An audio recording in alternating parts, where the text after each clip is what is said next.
സജന ഫിറോസ് ദിയ സന story ഇട്ടിട്ടുള്ള fight തുടർന്നു കൊണ്ടിരിക്കുകയാണ്. ഇന്നത്തെ സജനയുടെ സ്റ്റോറിയാണ് നിങ്ങൾ ഈ കണ്ടുകൊണ്ടിരിക്കുന്നത്. അടുത്തത് ദിയ എന്താണ് വന്ന് പൊട്ടിക്കാൻ പോകുന്നത് എന്നുള്ളത് വഴിയെ കണ്ടറിയാം.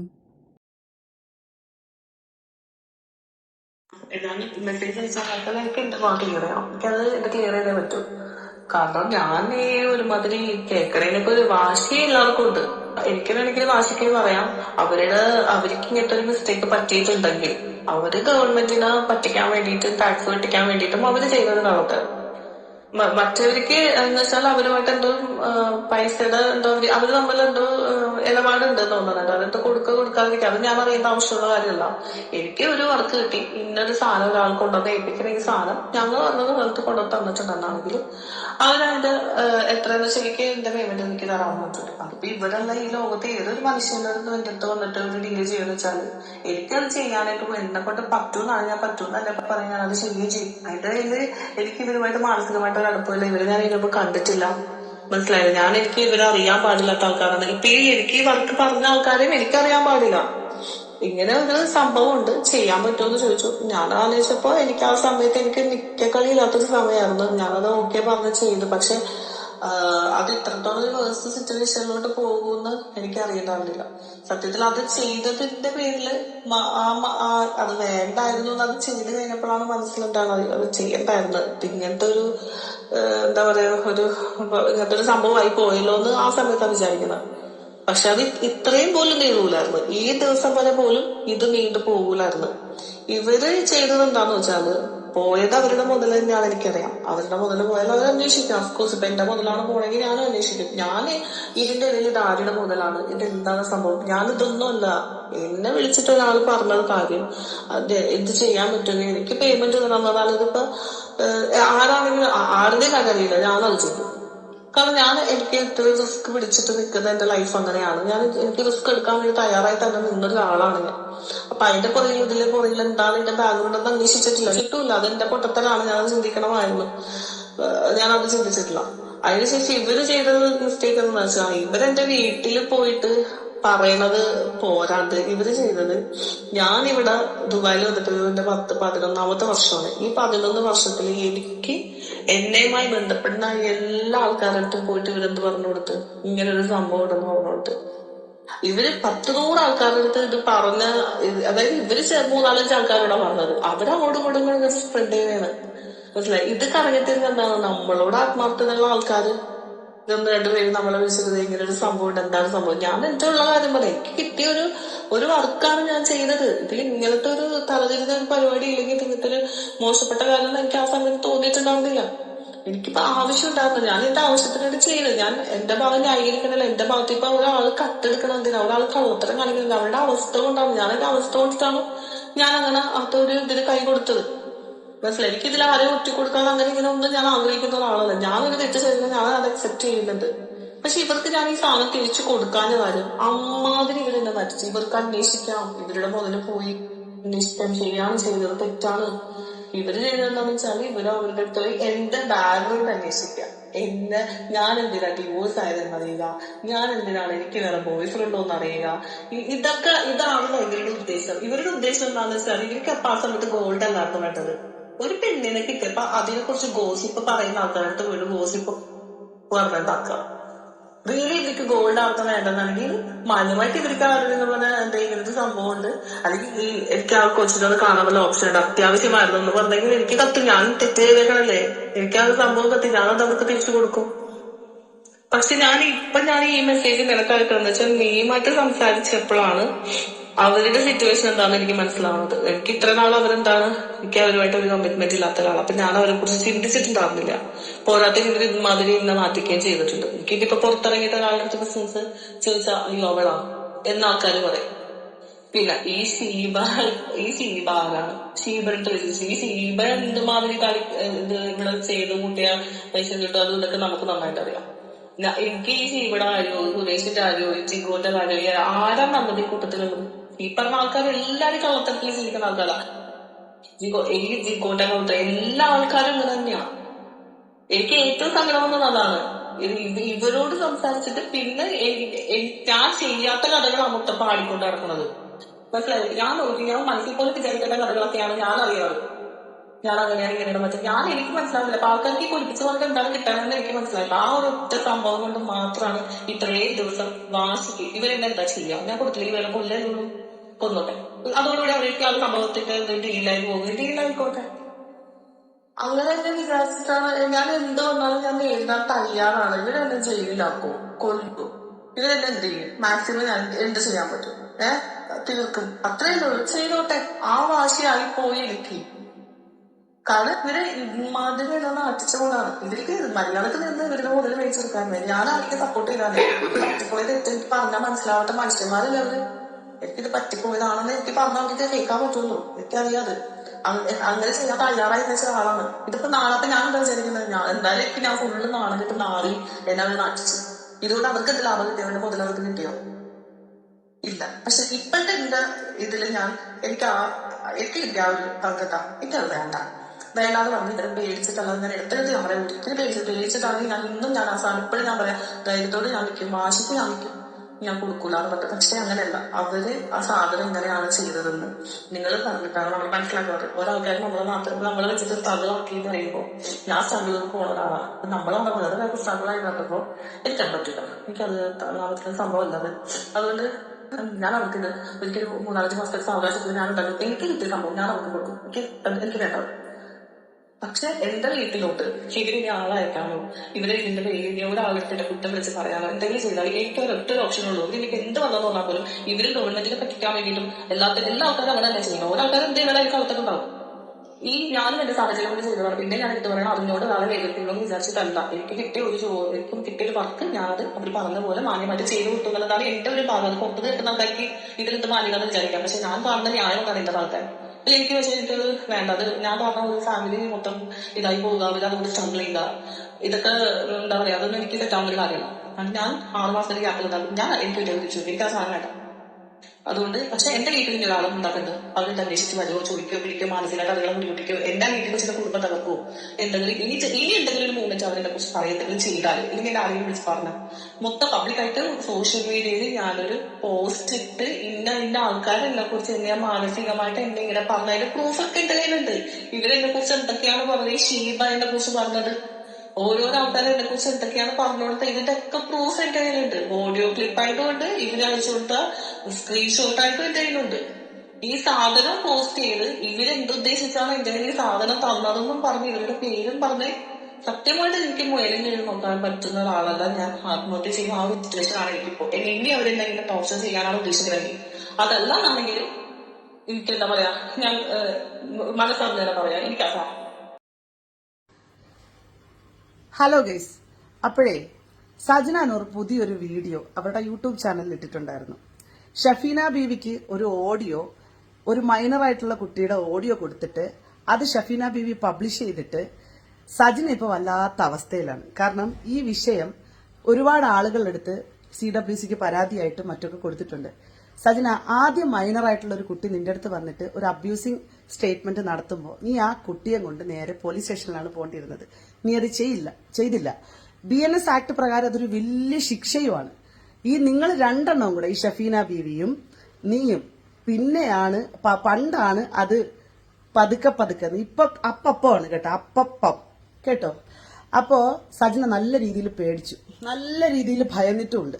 എന്നിട്ട് ഇന്റെ നെഞ്ചത്തോട്ടെടുത്ത് വെച്ചേക്കാം ഞാനത് പബ്ലിഷ് ചെയ്തെന്ന്. സജന ആ കുട്ടി സംസാരിക്കുന്ന ഓഡിയോ സജനയുടെ കയ്യിൽ നിന്ന് എവിടെ പോയി എന്നുള്ളത് സജന പറഞ്ഞാൽ മതി. ഓക്കെ. നല്ല കാര്യമായിട്ടുള്ള തലയ്ക്ക് സ്ഥിരതയില്ലാത്ത എന്തൊക്കെയോ കാര്യമായ പ്രശ്നമുണ്ട്. പിന്നെ അത് കഴിഞ്ഞ് വീണ്ടും നിന്റെ വെല്ലുവിളി. അപ്പൊ ഞാനൊരു കാര്യം പറയണേ, നീ തന്നെ പറയുന്നു എന്റെ വീട്ടിൽ നീ വന്നില്ല ആ ഡേറ്റിന്. ശരി, സമ്മതിച്ചു. നീ തെളിയിച്ചില്ലേടി? നിനക്ക് വയ്യേടി? നിനക്ക് വല്ല മാനസിക പ്രശ്നം വല്ലതും ഉണ്ടെന്നുണ്ടെങ്കിൽ നീ വല്ല സൈക്കാട്രിസ്റ്റിനെയും കാണാൻ പോയി കാണ്. ഭയങ്കര പ്രശ്നമായിക്കൊണ്ടിരിക്കുവാണ്. നീ കിടന്ന് കിണക്കുന്നതിനനുസരിച്ച് ഞാൻ കൂടുതൽ സംസാരിക്കുകയാണ്. നിന്റെ ഈ കാല് പിടിച്ചുള്ള മാപ്പപേക്ഷയും ഒരു സമയത്ത് നിന്റെ ഓരോ മുഖവും ഓരോ രീതിയും നിന്റെ വിവരക്കേടും നിന്റെ കൊള്ളരുതായ്മകളും നീ തന്നെ കാണിച്ചുകൊണ്ടിരിക്കുകയാണ്. നിനക്ക് ശരിക്കും ട്രീറ്റ്മെന്റ് വേണം. നീ വല്ല പോയി കിടക്കാൻ നോക്ക്. ശരിക്കും ഓൾറെഡി മനുഷ്യന്റെയൊക്കെ ഇജ്ജത്തിന് നല്ല രീതിയിലുള്ള സാഹചര്യങ്ങൾ നീ ഉണ്ടാക്കി തന്നിട്ടുണ്ട്.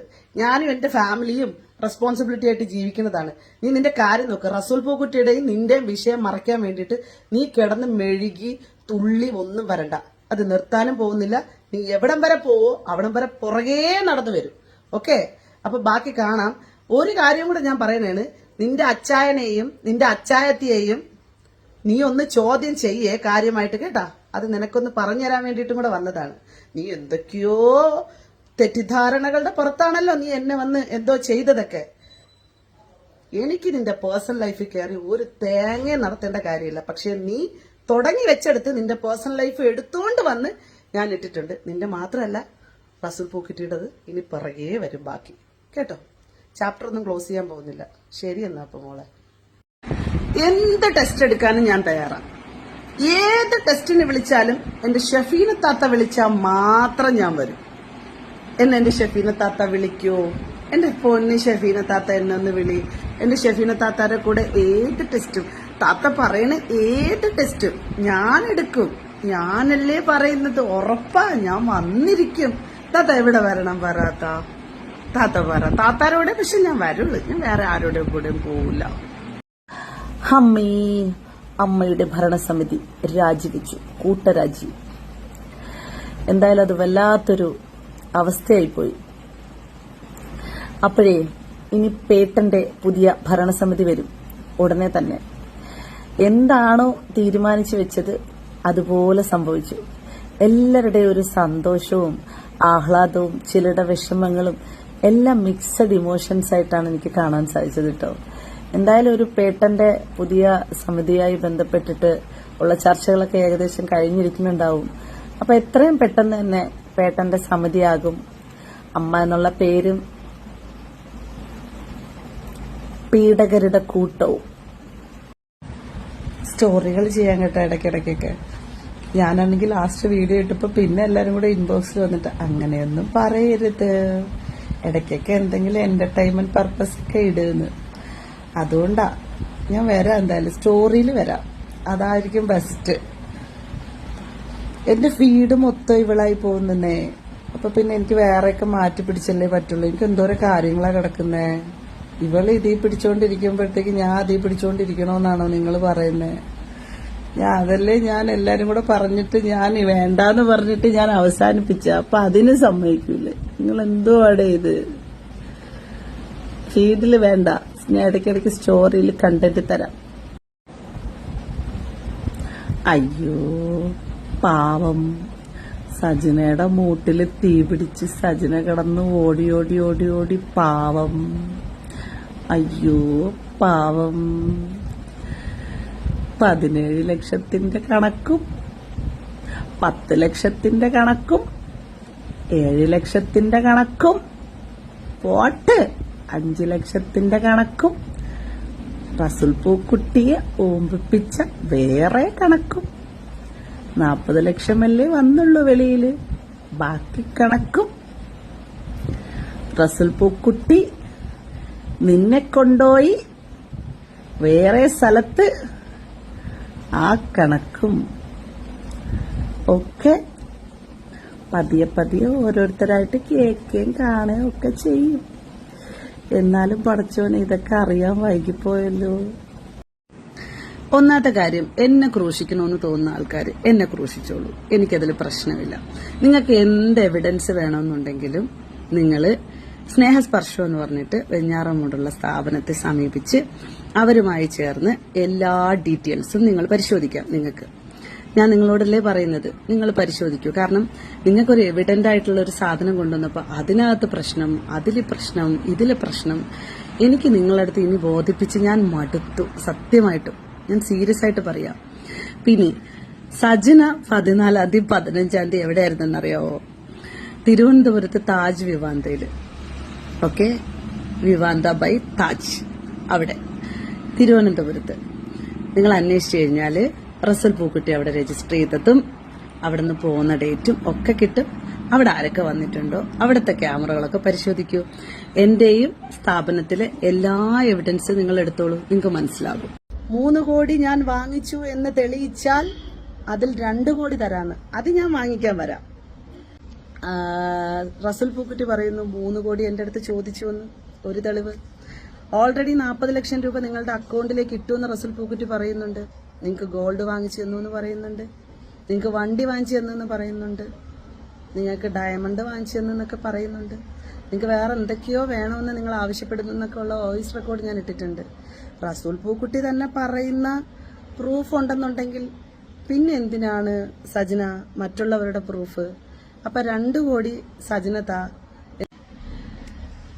നമസ്കാരം. എല്ലാവരും എൻ്റെ ഇന്റർവ്യൂ കണ്ട് ഒരുപാട് ആളുകൾ എന്നെ വിളിച്ചു, സപ്പോർട്ട് ചെയ്തു, ഒരുപാട് മെസ്സേജുകൾ വരുന്നുണ്ട്. Thank you so much. അതിനുശേഷം വീണ്ടും സജന നൂർ എന്നെ വെല്ലുവിളിച്ചു കൊണ്ടിട്ട് വീഡിയോ ഇട്ടു. ഞാനൊരു കാര്യം ചോദിക്കുകയാണ്. സജന നൂറിന് മ്യൂസിയം പോലീസ് സ്റ്റേഷനിൽ ഒരു ക്രൈം എടുത്തിട്ടുണ്ട്. സജന നൂറിന് ഫോൺ വിളിച്ചുകൊണ്ടിരിപ്പുണ്ട്. സജന എന്തുകൊണ്ടാണ് ഫോൺ അറ്റൻഡ് ചെയ്യാത്തത്? സജന എന്തുകൊണ്ടാണ് പോലീസ് കേസുമായിട്ട് സഹകരിക്കാത്തത്? സജന ആദ്യം അത് ചെയ്യും. അതുപോലെ തന്നെ ഡീഫമേഷൻ സ്യൂട്ട് ഫയൽ ചെയ്തിട്ടുണ്ട്. നിങ്ങൾ എനിക്കെതിരെ നടത്തിയ പരാമർശം, നിങ്ങൾ എന്നെ വെല്ലുവിളിച്ചത്, നിങ്ങൾ എന്നെ ബ്ലാക്ക്മെയിൽ ചെയ്തത് എല്ലാം വെച്ചുകൊണ്ടിട്ടുള്ള പരാതി ഡീഫമേഷനും ചേർത്ത് ഞാൻ കോടതിയിൽ സബ്മിറ്റ് ചെയ്തിട്ടുണ്ട്. അത് 1-2 ദിവസം കഴിയുമ്പോൾ കോടതിയിലെ പ്രൊസീജിയർ ഓൺ ആയിക്കോളും. കാരണം ഡീഫമേഷന് കുറച്ച് പണിയുണ്ട്, അതുകൊണ്ടിട്ടാണ്. അപ്പൊ സജനയുടെ വെല്ലുവിളി ഞാൻ വീണ്ടും സമൂഹത്തിന്റെ മുമ്പിൽ പറയാണ്. കുറച്ചു പേർക്കും കൂടെ അതിനൊരു ക്ലാരിറ്റി കിട്ടാനുണ്ടെന്ന് തോന്നുന്നു. നിങ്ങൾ ആര് വന്നാലും ഞാൻ ഈ ടെസ്റ്റ് ചെയ്യാൻ തയ്യാറാണ്. ഞാനെന്ന് പറയുന്ന വ്യക്തി സാമൂഹ്യ പ്രതിബദ്ധതയുള്ള ഒരാളാണ്. ഞാൻ ഈ സമൂഹത്തിന്റെ മുമ്പിൽ സമൂഹവുമായി ബന്ധപ്പെട്ട് ആർക്ക് ഞാനൊരു ഡ്രഗ് ഉപയോഗിക്കുന്ന ആളെന്ന് സംശയമുണ്ടോ അവർ വന്നാൽ അത് ഞാൻ തെളിയിക്കാൻ തയ്യാറാണ്. ഞാൻ വരാം. ഞാൻ നിങ്ങൾ വിളിക്കുന്ന എവിടെ വേണമെങ്കിലും വന്ന് ടെസ്റ്റ് റിപ്പോർട്ട് എടുക്കാൻ ഞാൻ തയ്യാറാണ്. എന്നിട്ട് ഞാൻ വന്നിരുന്ന് കുറച്ച് അന്വേഷിച്ചപ്പോഴത്തേക്ക് ഈ ടെസ്റ്റിനൊക്കെ ഭയങ്കര പൈസയാവും.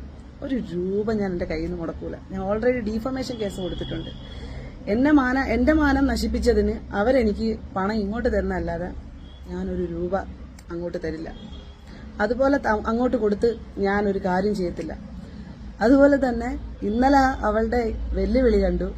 3 കോടി ഞാൻ വാങ്ങിച്ചു എന്ന് തെളിയിച്ചാൽ അതിൽ 2 കോടി തരാന്ന്. അത് ഞാൻ വാങ്ങിക്കാൻ വരാം. 2 കോടി തരണം. ഞാൻ ഇന്നലെ ഇട്ട വീഡിയോ കണ്ടായിരുന്നു. അതിനകത്ത് സജന റസുൽ പൂക്കുറ്റി പറയുന്നു 3 കോടി എൻ്റെ അടുത്ത് ചോദിച്ചു എന്ന്. ഒരു തെളിവ്. ഓൾറെഡി 40 ലക്ഷം രൂപ നിങ്ങളുടെ അക്കൗണ്ടിലേക്ക് ഇട്ടുവെന്ന് റസുൽ പൂക്കുറ്റി പറയുന്നുണ്ട്. നിങ്ങൾക്ക് ഗോൾഡ് വാങ്ങിച്ചു തന്നു എന്ന് പറയുന്നുണ്ട്. നിങ്ങൾക്ക് വണ്ടി വാങ്ങിച്ചു തന്നു എന്ന് പറയുന്നുണ്ട്. നിങ്ങൾക്ക് ഡയമണ്ട് വാങ്ങിച്ചു തന്നു എന്നൊക്കെ പറയുന്നുണ്ട്. നിങ്ങൾക്ക് വേറെ എന്തൊക്കെയോ വേണമെന്ന് നിങ്ങൾ ആവശ്യപ്പെടുന്നു എന്നൊക്കെ ഉള്ള വോയിസ് റെക്കോർഡ് ഞാൻ ഇട്ടിട്ടുണ്ട്. റസൂൽ പൂക്കുട്ടി തന്നെ പറയുന്ന പ്രൂഫ് ഉണ്ടെന്നുണ്ടെങ്കിൽ പിന്നെ എന്തിനാണ് സജന മറ്റുള്ളവരുടെ പ്രൂഫ്?